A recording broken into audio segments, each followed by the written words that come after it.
औज़ुबिल्लाहि मिनश्शैतानिर्रजीम बिस्मिल्लाहिर्रहमानिर्रहीम अल्हम्दुलिल्लाहि रब्बिल आलमीन वस्सलातु वस्सलाम अला अशरफिल अंबिया'i वल मुरसलीन सय्यदना व नबिय्यना व शफ़ीए ज़ुनूबना व तबीबे नुफूसिना मौलाना मौलल कौनैन इमामुल मशरक़ैन वल मग़रिबैन जद्दुल हसन वल हुसैन हबीबिल आलमीन अबिल क़ासिम मुहम्मद वाला बैतिही तय्यबीन ताहिरीन मासूमीन मज़लूमीन मुंतखबीन मुंतजबीन अम्मा बाद फ़क़द क़ाल अल्लाहु तबारक व तआला फ़िल क़ुरआनिल करीम व हुवा अस्दक़ुल क़ाइलीन व क़ौलुहुल हक़ बिस्मिल्लाहिर रहमानिर रहीम या अय्युहल्लज़ीना आमनू कुतिबा अलैकुमुस सियाम कमा कुतिबा अलल लज़ीना मिन क़ब्लिकुम लअल्लकुम तत्तक़ून। मोहतरम नाज़रीन इकराम व सामीन इकराम, ये रमज़ान मुबारक के सिलसिले से तीसरी तकरीर है। मसाइल शरइया, दीनी मसाइल और आदाब इस्लामी और अखलाक़ इस्लामी के ऊपर इंशाअल्लाह ताला हमारी गुफ्तगू होगी, जो मैंने पहले रोज़ ज़िक्र किया था। मसाइल शरइया में जो हमारी गुफ्तगू का आगाज़ हुआ है वो रोज़े के सिलसिले से और रोज़े की नीयत के सिलसिले से है। चंद बातें, चंद मसाइल दो दिनों की तकरीर में आप लोगों तक पहुँची हैं और आप लोगों ने समाअत फरमाई होंगी। उन्हीं बातों को आज आगे बढ़ानी है जो रोज़े के मसाइल में हैं। उसमें से आज एक पहला मसला ये है कि अगर एक बच्चा आज़ान सुबह से पहले बालिग हो जा रहा है तो फिर उस दिन का रोज़ा उसके ऊपर वाजिब होगा।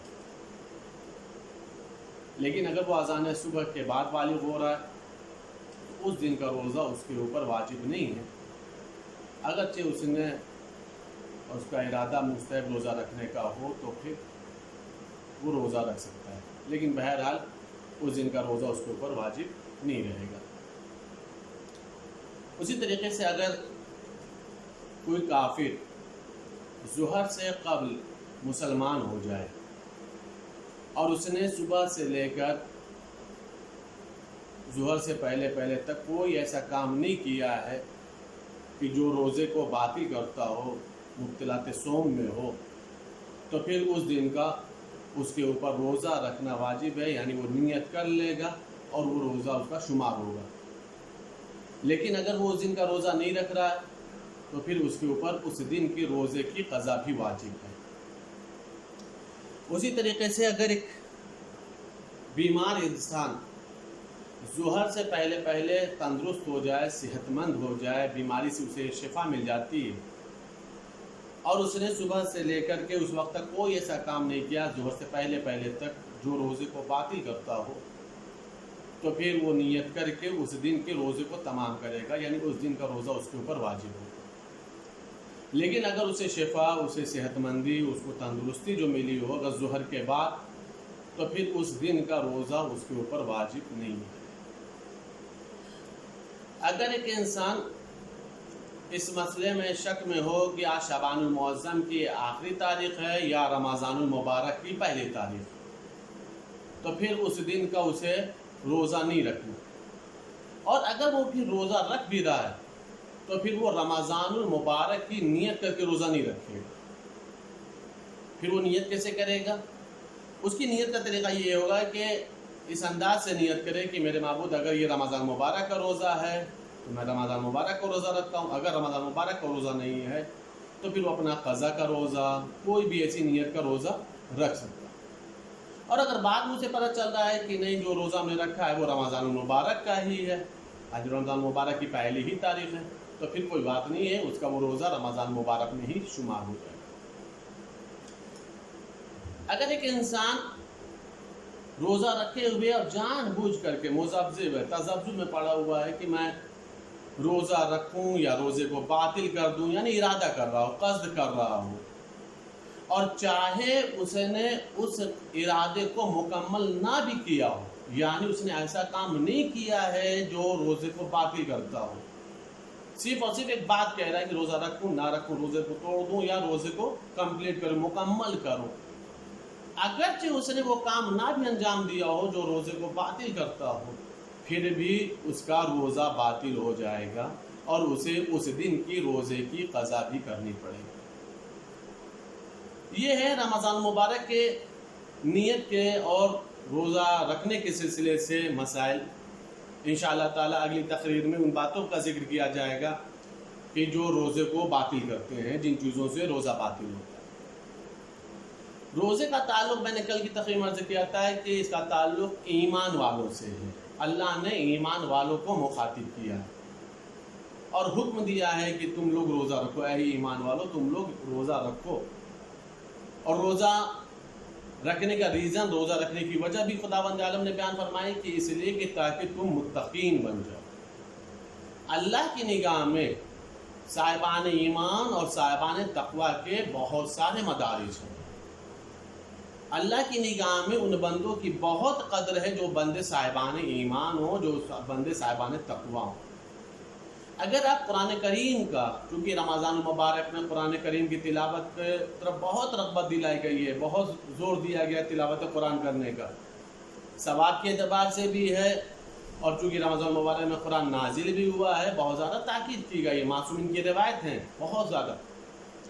اگر آپ سرسری طور پر بھی قرآن کریم کی تلاوت کریں تو آپ کو ایک بات سمجھ میں آئے گی کہ خداوند عالم نے تقریباً جہاں پر بھی اچھی نعمتوں کا ذکر کیا ہے، آیات الہیہ کا ذکر کیا ہے، قرآن کریم کی ہدایت کے سلسلے سے گفتگو کی ہے، یا رہبروں کی رہنمائی کے سلسلے سے گفتگو کی، جو رہبر نمائندہ پروردگار ہیں اور جو بندوں کی ہدایت کے لیے مبعوث کیے گئے ہیں، ان کے سلسلے سے اگر آپ گفتگو کریں گے تو خداوند عالم نے ہر جگہ پر جو مخاطب قرار دیا ہے وہ زیادہ تر جگہوں پر متقین کو۔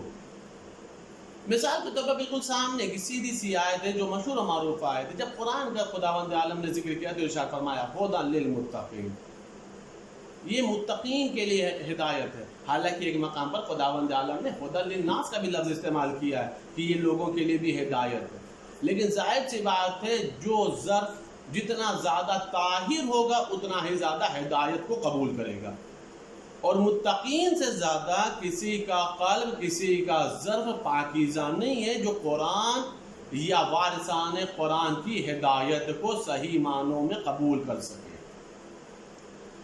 جب خداوند عالم نمائندہ الہی کے سلسلے سے گفتگو کی ہے تو قرآن میں آیت موجود ہے وَجَعَلْنَا لِلْمُتَّقِينَ إِمَامًا، میرے معبود تو مجھے متقین کا امام قرار، مجھے تو متقین کا امام قرار دے۔ اس سلسلے سے خداوند عالم نے گفتگو کی ہے۔ اب آپ غور فرمائیے، یعنی اس انداز سے خداوند عالم کلام کر رہا۔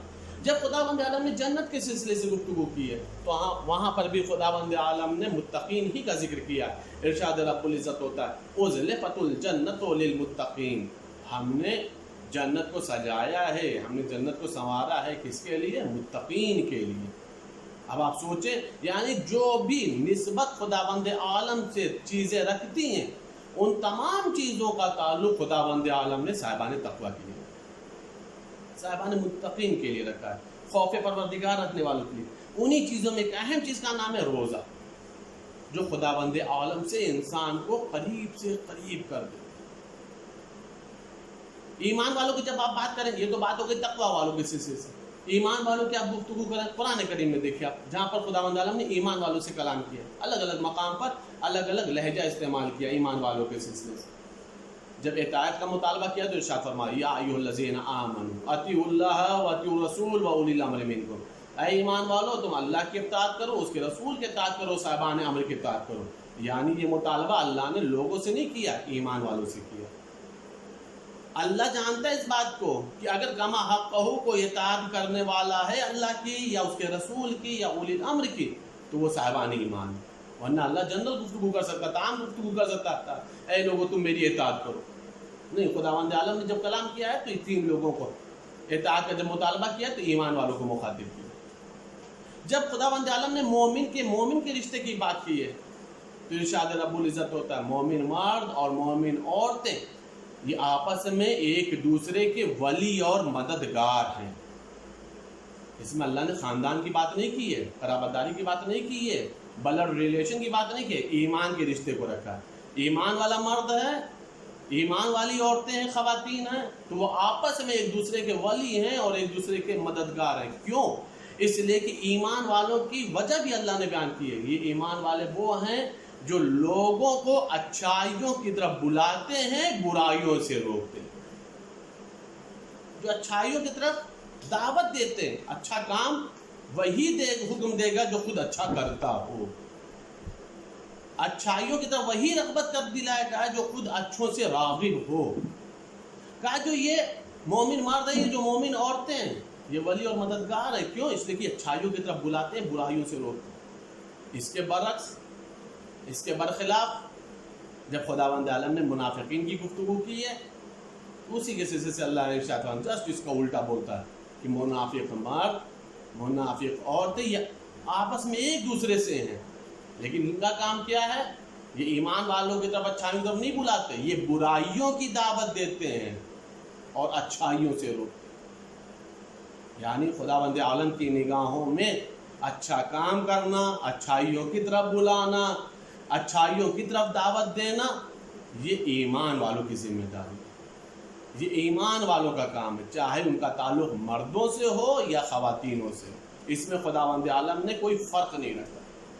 एक शख्स अराबी है, पैगम्बर अकरम हज़रत मोहम्मद मुस्तफ़ा सल्लल्लाहु अलैहि वसल्लम के पास आया। आप गौर करिए, छोटी सी रिवायत है लेकिन बहुत सारे मैसेज इसके अंदर आ जाते हैं।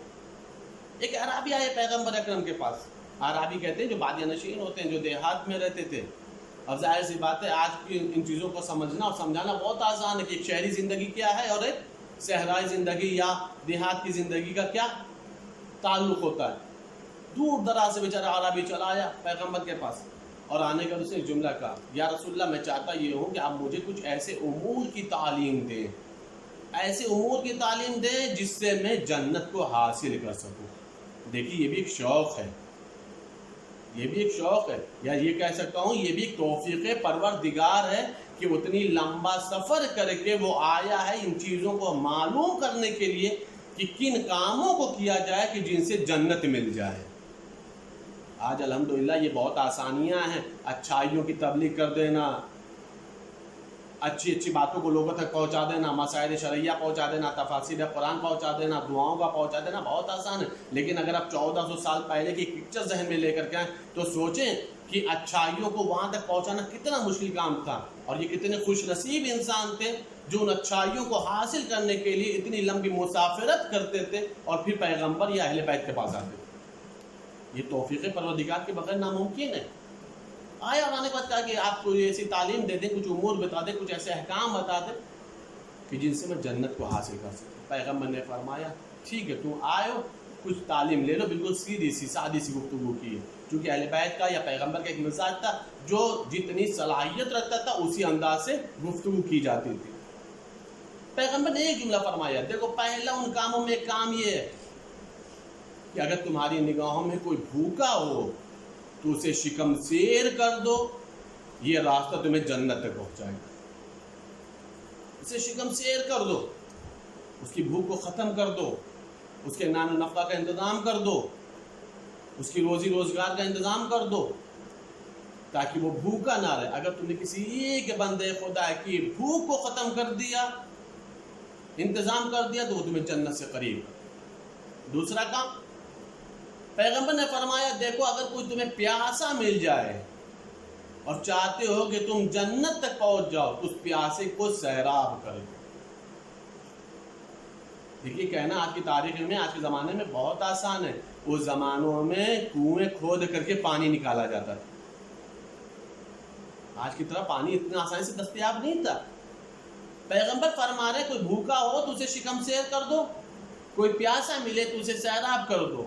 का और कोई हुक्म का तीसरा हुक्म ये है कि अगर तुम्हारे बस में हो तो मुमकिन हो तो लोगों को हिदायत की दावत दो, अच्छाइयों की दावत दो, नेकियों की दावत दो। यानी इसका मतलब ये कि पैगंबर को भरोसा है कि जिससे मैं ये कह रहा हूँ वो खुद नेकूकार है, नेक बख्त है, अच्छा ज़र्फ रखता है, तभी पैगंबर उसे इतनी बड़ी जिम्मेदारी दे रहा है। کا چوتھا کام یہ ہے کہ ممکن ہو جہاں تک تم لوگوں کو برائیوں سے روکو، غلط کاموں سے روکو، جتنا زیادہ ہو سکے لوگوں کو معصیت سے دور کرو۔ اس کے بعد پیغمبر نے ایک جملہ فرمایا، پانچواں کام یہ ہے تمہارا، پہلا کام بھوکے کو کھانا کھلاؤ، دوسرا کام پیاسے کو سیراب کرو، تیسرا کام یہ ہے کہ لوگوں کو اچھائیوں کی طرف بلاؤ، چوتھا کام یہ ہے کہ لوگوں کو برائیوں سے منع کرو۔ اس کے بعد پیغمبر نے ایک جملہ فرمایا، اگر یہ کچھ نہیں تم کر سکتے، اب یہ دیکھیں جہاں یہ سب سے مشکل لگ رہا تھا، اب جو کام دے رہے ہیں پیغمبر یہ شاید ان تمام 4 کاموں سے بھی زیادہ مشکل ہے آج کی تاریخ کے اعتبار سے، آج کے حالات کے اعتبار سے دیکھا جائے۔ کہ اگر تم سیراب کر سکتے ہو سیراب کرو، شکم سیر کر سکتے ہو تو شکم سیر کرو، بلا سکتے ہو نیکیوں کی طرف تو نیکیوں کی طرف بلاؤ، روک سکتے ہو برائیوں سے تو برائیوں سے روکو۔ اس کے بعد اگر یہ تم نہیں کر سکتے 4 کام، تو 5واں کام یہ ہے اپنی زبان کو کنٹرول میں رکھو، سوائے نیکی اور خیر کے کلام نہ کرے۔ اگر تم نے یہ کنٹرول کر لیا تو تم شکست دے دو گے شیطان کو اور پہنچ جاؤ گے جنت تک، تب تم جا کر کے جنت کو حاصل کر سکتے ہو۔ بظاہر یہ 5واں کام پیغمبر کی نگاہ میں سب سے آسان ہے، لیکن ہم خود اپنے نفس کا خاص طور سے اس رمضان المبارک کے موقع پہ حساب کریں کہ ہماری زبانیں رضائے پروردگار میں کتنی بولتی ہیں اور خدا نخواستہ رضائے پروردگار سے ہٹ کر کے کتنا بولتی ہیں۔ اگر ہم نے رضائے پروردگار میں بولا ہے تو جنت سے قریب ہو رہے ہیں، اگر رضائے پروردگار سے ہٹ کر کے بولا ہے تو پھر ہم شیطان سے قریب ہو جائیں گے، شیطان کی پیروی کریں گے۔